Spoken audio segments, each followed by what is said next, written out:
mambo vipi wateja wetu wa Samsung? Karibuni sana Samsung. Na leo nimewaletea hii washing machine hapa ya kilo 10 ambayo inafua kilo 10 na kukausha kilo 6. Hii ni kilo 10 ambayo inakausha, lakini pia tuna kilo 10 ambayo haikaushi. Kwa hiyo mteja wetu unakuwa na options. Je, uchukue washing machine ya kilo 10 ambayo inakausha ama uchukue washing machine ya kilo 10 ambayo haikaushi? Yaani inakuwa inafua, inasuuza, inakamua ila haikaushi. Na bei pia zinakuwa ni tofauti. Sasa leo nataka kuwaelekeza hiki kitu kimoja hapa ambacho kinaitwa AI control. Kwenye washing machine zetu za Samsung, unaweza kucontrol hii washing machine kwa kutumia simu yako ya mkononi. Unachotakiwa kuwa nacho ni application tu ya Smart Things application. Mfano mimi hapa tayari nimeshai connect simu yangu hii pamoja na washing machine. Sasa naenda kuwaonyesha ni namna gani washing machine ina respond nikiwa nabadilisha huku kwenye simu.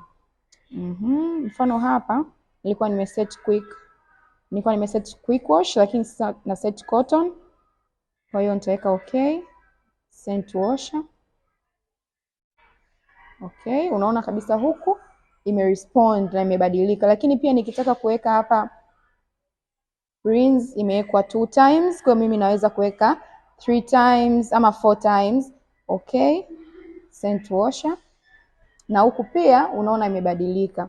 Kwa hiyo hii imewarahisishia sana watumiaji wa washing machine zetu hizi nzuri za Samsung. Na kitu kizuri ni kwamba hii washing machine inapokuwa nyumbani, ikitokea hata kuna mtu anaichezea, anabadilisha hapa, wewe huku utapata taarifa. Kwa hiyo utakuwa na uwezo wa kumstopisha kwa aache kuichezea. Kwa hiyo yani ni teknolojia ambayo ni nzuri sana kwenye washing machine zetu hizi nzuri za Samsung. Kwa hiyo kama nyumbani kuna watu ambao hawajui kutumia washing machine, wewe unaweza tu kuambia wekeni nguo, niachieni shughuli. Ukamaliza kila kitu kwa kutumia simu yako ya mkononi. Karibuni sana Samsung, vitu ni vizuri. Karibuni sana sana sana.